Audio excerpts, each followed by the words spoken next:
Friends, welcome to GS classes. आज हम देखने वाले हैं प्रायद्वीपीय पठार का वर्गीकरण। इससे पूर्व हम प्रायद्वीपीय पठार की उत्पत्ति संबंधी सिद्धांत को देख चुके हैं, किस प्रकार से प्रायद्वीपीय पठार का निर्माण हुआ। अब हम देखेंगे कि प्रायद्वीपीय पठार को हमने कितने भागों में बांटा है। तो प्रायद्वीपीय पठार को हमने मुख्य 4 भागों में बांटा है: केंद्रीय उच्च भूमि, पूर्वी पठार तथा दक्कन का पठार और उत्तर पूर्वी पठार। केंद्रीय उच्च भूमि में कौन कौन से पठार आते हैं? अरावली श्रेणी, मेवाड़ का पठार, मालवा का पठार, बुंदेलखंड का पठार तथा विंध्य श्रेणी। और पूर्वी पठार के अंतर्गत आते हैं छोटा नागपुर का पठार, बघेलखंड का पठार, राजमहल की पहाड़ियाँ, गड़जात की पहाड़ियाँ, महानदी बेसिन तथा दंडकारण्य का पठार। अब है नेक्स्ट दक्कन का पठार, जिसमें आता है सतपुड़ा श्रेणी, महाराष्ट्र का पठार, कर्नाटक का पठार तथा तेलंगाना का पठार। और उत्तर पूर्व में स्थित है मेघालय का पठार। और सभी पठारों की स्थिति यहाँ लिखी हुई है। अब हम इसे भारत के मैप पर एक एक करके समझेंगे कि इनकी अवस्थिति भारत में कहाँ पर है। ये हमारा भारत का मानचित्र है और इंडिया के मैप पर हम ये देखेंगे कि प्रायद्वीपीय भारत की स्थिति कहाँ है। तो सबसे पहले हम देखेंगे कि भारतीय प्रायद्वीपीय पठार की जो आकृति है वह त्रिभुजाकार है, यानी इस शेप में है। और यहाँ से ये पूरा क्षेत्र यहाँ से त्रिभुजाकार, ये जो आकृति दिखाई दे रही है ये प्रायद्वीपीय भारत का हिस्सा है। ये ट्रायंगल शेप है, ये प्रायद्वीपीय भारत है और ये गोंडवाना लैंड का हिस्सा है। इसका विस्तार कहाँ से कहाँ तक है?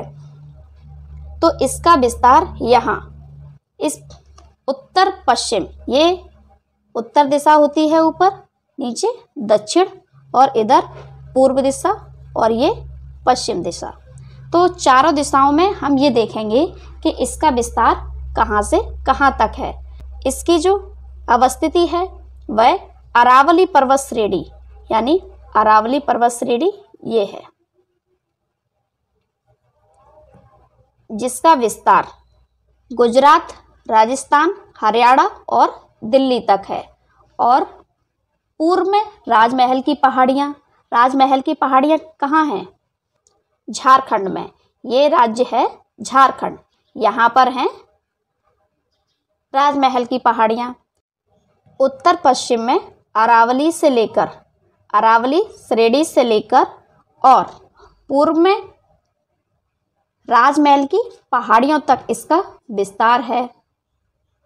तथा पश्चिम की बात करें हम तो पश्चिम में गिर पहाड़ियाँ, गुजरात में हैं गिर पहाड़ियाँ, तथा दक्षिण में कार्डेमम की पहाड़ियों तक इसका विस्तार है। और पूर्वोत्तर की बात करें, पूर्व और उत्तर, तो ये मेघालय राज्य, यहाँ पर हैं गारो खासी जयंतियाँ। इन सभी के समूह को हम शिलोंग की पहाड़ियों के रूप से जानते हैं। तो इसका विस्तार हमने देख लिया। पश्चिम उत्तर अरावली श्रेणी और पूर्व में राजमहल की पहाड़ियाँ जो कि झारखंड में हैं, तथा पश्चिम में गिरी पहाड़ियों तक तथा दक्षिण में कार्डेमम पहाड़ियों तक इसका विस्तार है और पूर्वोत्तर में है शिलोंग की पहाड़ियों तक। तो इस तरीके से ये एक ट्रायंगल शेप का निर्माण करती है। तो अब हम इस प्रायद्वीपीय क्षेत्र में आने वाले सभी पठार और पहाड़ियों को देखेंगे। सबसे पहले हम देखेंगे केंद्रीय उच्च भूमि की पर्वत श्रेणियाँ। तो केंद्रीय उच्च भूमि में मुख्यतः 5 पर्वत श्रेणियाँ आती हैं: अरावली श्रेणी, मेवाड़ का पठार, मालवा का पठार तथा बुंदेलखंड का पठार और विंध्य श्रेणी। ये इंडिया का मैप है और इस पर हम समझेंगे सबसे पहले कि केंद्रीय उच्च भूमि का स्थान क्या है, उसकी अवस्थिति क्या है। तो सबसे पहले हम बेस मानेंगे विंध्यन की पहाड़ियों को। विंध्यन की जो पहाड़ियाँ हैं वो गुजरात, मध्य प्रदेश और इसका विस्तार उत्तर प्रदेश, बिहार तक है। तो इससे ऊपर का पूरा क्षेत्र, प्रायद्वीपीय भाग का पूरा क्षेत्र मैदानी भाग को छोड़कर सभी केंद्रीय उच्च भूमि में आ जाता है।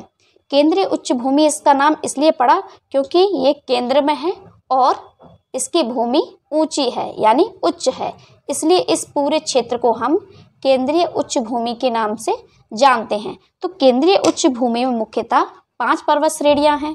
एक है अरावली। तो अरावली की स्थिति हमने देख ली, गुजरात, राजस्थान और हरियाणा, दिल्ली तक इसका विस्तार है। गुजरात में पालनपुर से लेकर और दिल्ली रेंज तक इसका विस्तार है। इसकी जो विस्तार है वह 800 किलोमीटर तक है और इसकी सबसे ऊंची चोटी जो है वह है गुरु शिखर। गुरु शिखर इसकी सबसे ऊंची चोटी है और ये माउंट आबू पर स्थित है।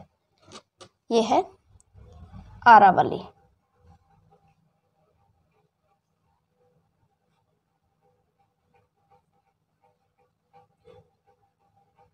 अरावली रेंज जो है यह सबसे प्राचीनतम श्रेणी है, विश्व की प्राचीनतम श्रेणी।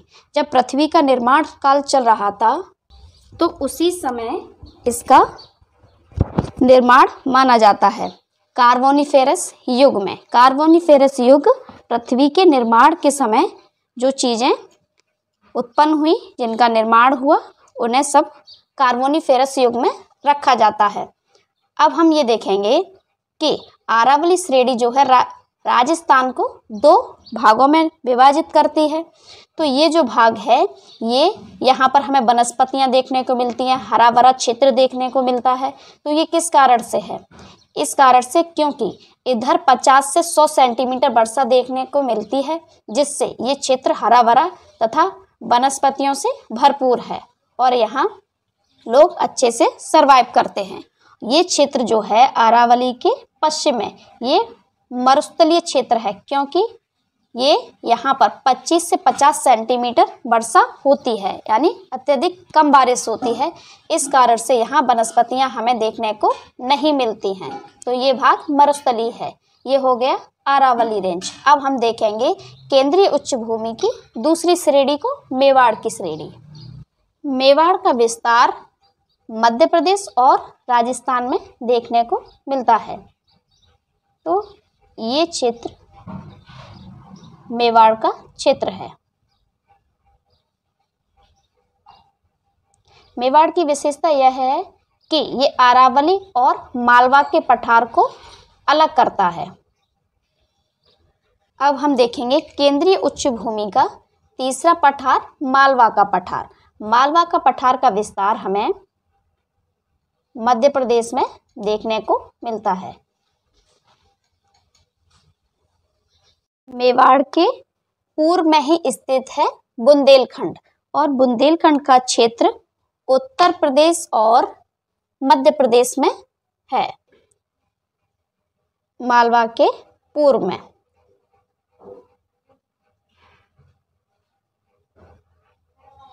ये क्षेत्र बुंदेलखंड का क्षेत्र है।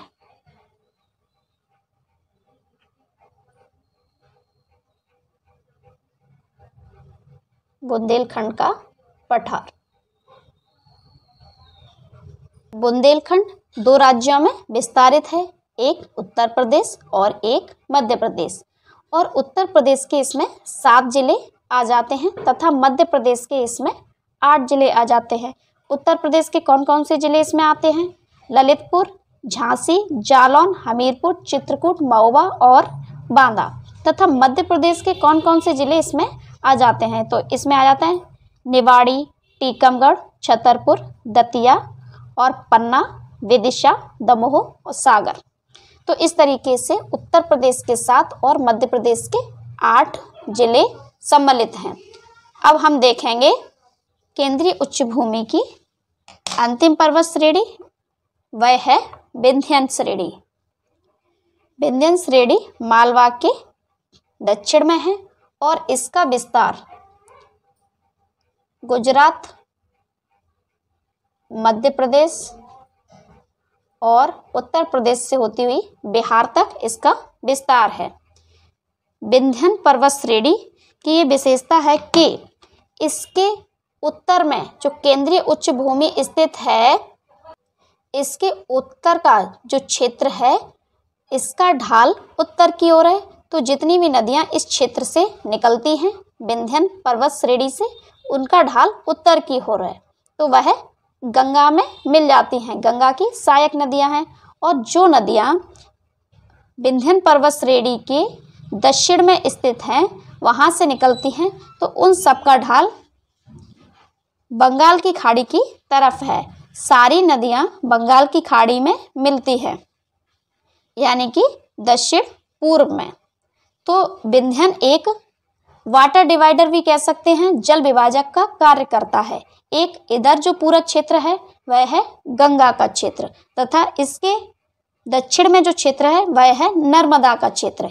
यह एक ब्लॉक पर्वत है और इसी के ब्लॉक में भ्रंश में यानी दरार में नर्मदा बहती है। तो ब्लॉक पर्वत क्या होते हैं, जैसे कोई भूमि है और उसमें दरार पड़ जाए, यहाँ से टूट जाए, तो ये क्षेत्र उसका निचला भाग हो जाएगा, झुक जाएगा।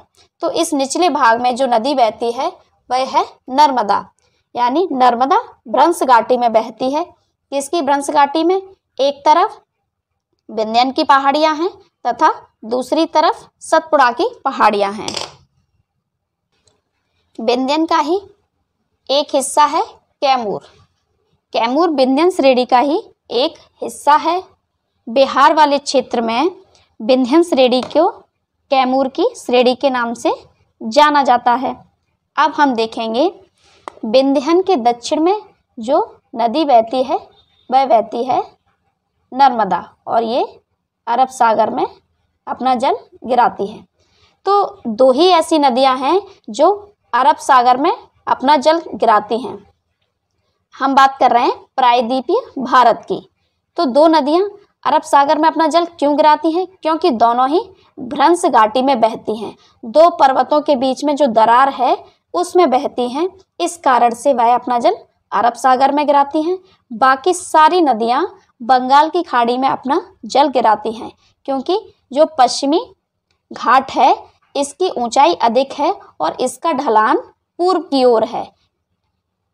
विंध्यन से दक्षिण की जितनी भी पठार पहाड़ियां हैं उन सभी का ढलान पूर्व की ओर है, तो सारी नदियां पूर्व की ओर मिलती हैं जाके। तो नर्मदा जो नदी है यह किस किस की पर्वत श्रेणियों के बीच बहती है? एक तो होगी विंध्यन, और इस तरफ कौन सी है? सतपुड़ा। इधर है सतपुड़ा रेंज। सतपुड़ा और विंध्यन का दोनों का ही विस्तार गुजरात, मध्य प्रदेश और बिहार तक विस्तृत है। यह है सतपुड़ा रेंज। सतपुड़ा भी कई भागों में बटा हुआ है। इसी को हम महादेव की पहाड़ियों के नाम से जानते हैं, इसी को हम मैकाल की पहाड़ियों के नाम से जानते हैं। अलग अलग राज्यों में अपने पहचान के लिए इन पहाड़ियों को एक व्यक्तिगत नाम दे देते हैं। जैसे कि विंध्यन को बिहार में कैमूर कहते हैं और सतपुड़ा को महादेव और छत्तीसगढ़ में मैकाल के नाम से जानते हैं। अब हम देखेंगे पूर्वी पठार के पहाड़ियाँ तथा पठार। अभी हमने केंद्रीय उच्च भूमि की सभी श्रेणियों को देख लिया है क्रमानुसार। अब पूर्वी पठार में कौन कौन से पठार आते हैं? तो छोटा नागपुर का पठार तथा बघेलखंड का पठार और राजमहल की पहाड़ियाँ, गड़जात की पहाड़ियाँ, महानदी का बेसिन और दंडकारण्य का पठार, इन सभी को हम क्रमानुसार समझेंगे। पूर्वी पठार में सबसे पहले आ जाता है छोटा नागपुर का पठार। अब छोटा नागपुर की स्थिति कौन कौन से राज्य में है? छोटा नागपुर मुख्यतः झारखंड में इसका विस्तार देखने को मिलता है। ये बिहार राज्य है तथा ये झारखंड राज्य है, परंतु इसका कुछ भाग झारखंड के अलावा उड़ीसा और पश्चिम बंगाल में भी देखने को मिलता है।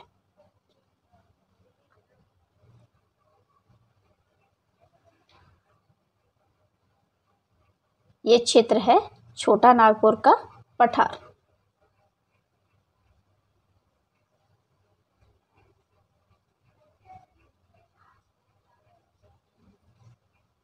अब हम देखेंगे कि पूर्वी पठार में बघेलखंड का पठार। तो बघेलखंड के पठार की स्थिति मध्य प्रदेश में है। यह बुंदेलखंड और छोटा नागपुर को अलग करता है। तो इसकी स्थिति हमें मध्य प्रदेश में देखने को मिलती है। ऐसा नहीं है कि एक पठार एक ही स्थान पर हम एग्जैक्ट बोल सकते हैं कि इसका विस्तार एक ही राज्य में है। राज्यों की सीमाएं निर्धारित की गई हैं, परंतु ये पठार एक से कई राज्यों में फैले हुए हैं। बघेलखंड, तो बघेलखंड बुंदेलखंड और छोटा नागपुर को अलग करता है। अब हम देखेंगे पूर्वी घाट में छोटा नागपुर हो गया, बघेलखंड हो गया।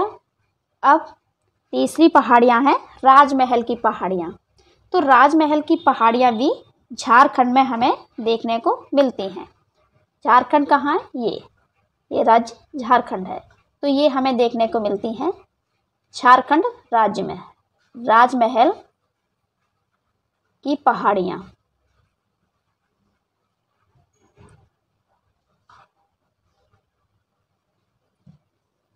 ये झारखंड में है राजमहल की पहाड़ियां। अब देखेंगे पूर्वी पठार में गड़जात की पठारियां। तो ये इनका जो स्थान है वह है उड़ीसा में। ये उड़ीसा है और उड़ीसा में है गड़जात की पहाड़ियां।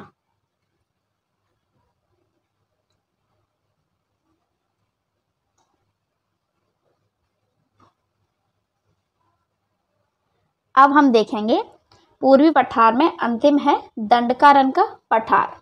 दंडकारण्य का पठार का विस्तार छत्तीसगढ़, उड़ीसा और आंध्र प्रदेश में देखने को मिलता है।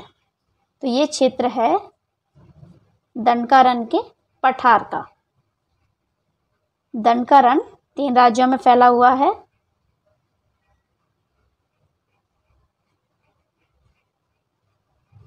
कौन कौन से? छत्तीसगढ़, उड़ीसा और आंध्र प्रदेश। इस तरीके से पूर्वी पठार के समस्त पठार और पहाड़ियाँ कंप्लीट होते हैं। अब हम देखेंगे कि दक्कन का पठार। दक्कन का जो पठार है उसकी उत्पत्ति जो है हिमालय के निर्माण के समय ही हुई थी। जब हिमालय का निर्माण हो रहा था उसी समय पश्चिमी घाट से जो लावा निकला वह लावा के विस्तार से ही दक्कन के पठार का निर्माण हुआ है। अब दक्कन का जो क्षेत्र है वह कौन सा है यह हम देखेंगे और देखेंगे इसके अंतर्गत कौन कौन सी पर्वत और पठार आते हैं। तो दक्कन के पठार में सतपुड़ा श्रेणी, महाराष्ट्र का पठार, कर्नाटक का पठार तथा तेलंगाना का पठार आता है। अब इन्हें हम क्रमानुसार मैप पर समझेंगे। सतपुड़ा श्रेणी से जो दक्षिण का भाग है ये दक्कन ट्रैप में आ जाता है, क्योंकि विंध्य से ऊपर का क्षेत्र केंद्रीय उच्च भूमि में आ जाता है और ये क्षेत्र केंद्रीय उच्च भूमि के पूर्व में स्थित है। तो ये सब पूर्वी पठार कहलाते हैं। अब विंध्य से जो नीचे का क्षेत्र है दक्षिण का वह सब दक्कन ट्रैप में आ जाता है, यानी सतपुड़ा रेंज भी दक्कन ट्रैप का हिस्सा है। इसका विस्तार महाराष्ट्र, कर्नाटक और तेलंगाना में देखने को मिलता है। ये पूरा क्षेत्र दक्कन ट्रैप का है, दक्कन का पठार। तो इसमें अलग अलग कई पठार हैं, जैसे कि यहाँ पर कर्नाटक का पठार, ये भी दक्कन ट्रैप का हिस्सा है, क्योंकि दक्कन ट्रैप में यहाँ से दक्षिण के सभी पठार आ जाते हैं। महाराष्ट्र का पठार जो कि महाराष्ट्र राज्य में स्थित है, कर्नाटक का पठार जो कि कर्नाटक राज्य में स्थित है और तेलंगाना का पठार जो कि तेलंगाना राज्य में स्थित है। तो दक्कन ट्रैप में इस तरीके से सतपुड़ा श्रेणी, महाराष्ट्र का पठार, ये महाराष्ट्र का पठार,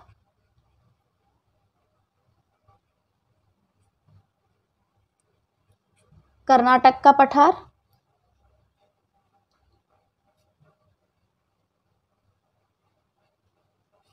और तेलंगाना पठार सम्मिलित हैं। तो इस तरीके से दक्कन ट्रैप हमारा कंप्लीट होता है। अब हम देखेंगे अंतिम उत्तर पूर्व के पठार। उत्तर पूर्व में मुख्यतः एक ही पठार सम्मिलित है, वह है मेघालय का पठार। तो मेघालय का पठार मेघालय राज्य में ही स्थित है। अब ये हम सोचने की बात ये है कि ये प्रायद्वीपीय भाग का हिस्सा कैसे है। इसे हम मैप पर देखेंगे। मेघालय राज्य की अवस्थिति ये है 7 सिस्टर में। तो मेघालय में हमने देखा है गारो खासी जयंतिया की पहाड़ियाँ हैं। मेघालय में गारो खासी जयंतिया के सम्मिलित रूप को हम शिलांग का पठार के नाम से जानते हैं। शिलांग का जो पठार है वह प्रायद्वीपीय भाग का हिस्सा है, परंतु ये बीच में गैप कैसा है, तो ये गैप को हम मालदा गैप बोलते हैं। मालदा गैप के द्वारा, वैसे ये छोटा नागपुर पठार का ही हिस्सा है, परंतु बीच में गैप कैसे हुआ, इसका कारण ये है कि ऊपर से आने वाली गंगा तथा इधर असम से आने वाली ब्रह्मपुत्र के द्वारा ये क्षेत्र अपरदन के द्वारा काट छाट कर दिया गया है, और काट छाट करने के कारण ये समतल मैदान बना दिया गया है। तो इस तरीके से ये क्षेत्र मैदानी भाग बन चुका है। इस गैप को हम मालदा गैप के नाम से भी जानते हैं, और मालदा गैप के द्वारा ही गारो खासी जयंतिया की पहाड़ियाँ इससे अलग हो जाती हैं तथा ये प्रायद्वीपीय भाग का ही हिस्सा हैं। तो इस तरीके से हमने संपूर्ण प्रायद्वीपीय पठार का वर्गीकरण कर लिया है।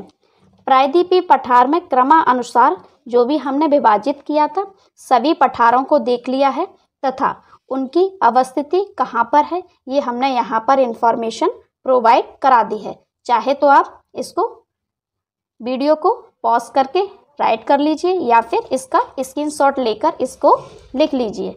तो आज के लिए फ्रेंड्स इतना ही।